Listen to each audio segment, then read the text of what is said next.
जी, अस्सलाम वालेकुम रहमतुल्लाहि व बरकातहू। जी एबटाबाद बोर्ड में 9th और मैट्रिक के एग्ज़ाम्स हैं और इसमें मैं अपने सोशल मीडिया पे जितने भी फॉलोवर्स हैं, इनके आगे रिक्वेस्ट पेश करता हूँ कि हमारे स्पेशल नीड बच्चे जो हैं, वो हर साल की तरह इस साल भी उसी तरह जो खोखले दावे होते हैं, उनके साथ ही उन्होंने पेपर देंगे। एबटाबाद बोर्ड में इन स्पेशल नीड बच्चों के लिए कोई करिकुलम नहीं, कोई बोर्ड नहीं और ये एक बहुत बड़ा तालीमी कत्ल है, जिसकी ज़िम्मेदारी यहाँ पे जो जो इंतज़ामिया उन पे आती है, सोशल वेलफेयर पे आती है, जो स्पेशल एजुकेशन डिपार्टमेंट है उस पे आती है।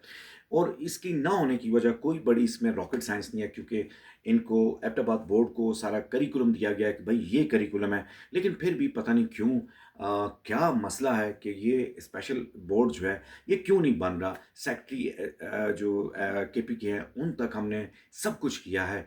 मुझे एक चीज़ चाहिए, सोशल मीडिया पे शायद इस तरह सेंसिटाइज करने से ये मसला हल हो। इस दफ़ा भी बच्चे पेपर देंगे और कुछ बच्चे फेल हो जाएँगे, कुछ बच्चों रह जाएँगे और उनके दिल टूटेंगे। जब एक बच्चा उसका दिल टूटता है, स्पेशल नीड बच्चा जो अल्लाह ताला का सबसे प्यारा है, जो अल्लाह ताला का सबसे जिसके ऊपर निगाह है अल्लाह की, और उन बच्चों के लिए जब बोर्ड ना हो, करिकुलम ना हो, निसाब ना हो, तो फिर ऐसे में बड़ा दुःख और अलमिया बनता है इस माशरे पे, जिस माशरे में हम सब आँखों वाले, ज़बान वाले और कानों वाले रहते हैं।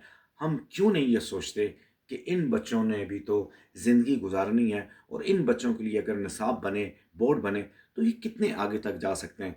ये हमारी एक बहुत बड़ी कौमी अलमिया है, बदकिस्मती है कि इस माशरे में रहते हैं, जहाँ पर इन बच्चों के लिए कोई साँस नहीं, कोई दिल नहीं, कोई निगाह नहीं, कोई मोहब्बत नहीं। तो इस अलमिये के साथ ही पता नहीं वो दिन कब आएगा। अल्लाह पाक वो दिन लाए कि हम भी इन बच्चों के साथ वो खुशी मना सकें कि इन बच्चों का भी बोर्ड है, इन बच्चों का भी निसाब है, इन बच्चों की भी किताब है। बहुत बहुत शुक्रिया। अस्सलाम वालेकुम।